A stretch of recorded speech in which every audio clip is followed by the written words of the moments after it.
પર્યાવરણની તાલીમની અંદર અમારી ટીમ લાલો અને અમારા એમટી રોશનબેન સાથે અમે આજે અલગ અલગ પ્રવૃત્તિ કરી. અમે એની અંદર અમે ઘઉંની રોટલી અને આ જુવારનો રોટલો પણ બનાવી રહ્યા છે. અમારી આ ટીમ દ્વારા રોટલી વણેલી છે સરસ.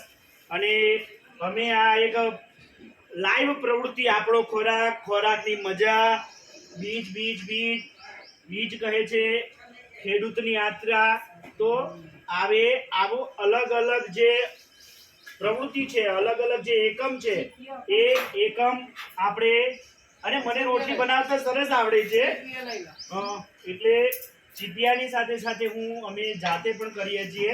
અને અમારા એમટીઝ રોશનબેને અમને આ જે જુદી જુદી સામગ્રી પૂરી પાડી. આ ઘઉંની રોટલી બની રહી છે જુઓ, અને આ જુવારની રોટલી પણ બને છે. અને અમારી આ ટીમ દ્વારા અમે આ સરસ મજાનું આ કાર્ય કર્યું છે. અને જો આવી રીતે લાઈવ બાળકોને પણ જો સરસ રીતે પ્રવૃત્તિ કરવામાં આવે તો સાથે સાથે ખરેખર બાળકોની પણ એક મજા પણ આવે અને સાથે સાથે રમતા રમતા અને ભણતા ભણતા મૂલ્ય વેલ્યુ એજ્યુકેશન અને સાથે સાથે જીવન શિક્ષણના પાઠ પણ આપણે શીખવી શકાય છે.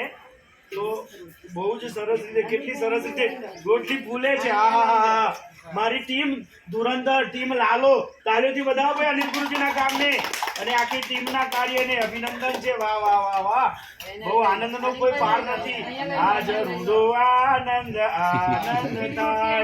અહીંયા રોટલી મૂકી દીધી અમારા અનિતાબેન, સાથે સાથે ચંદ્રિકાબેન, અમારા મોટા લીમટવાડાના બેન અને અમારા બે ધુરંધર મિત્રો પણ હાજર છે.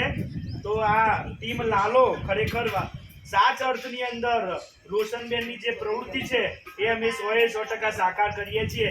એનો ખરેખર અમને ખૂબ ખૂબ આનંદ છે. જય હિન્દ.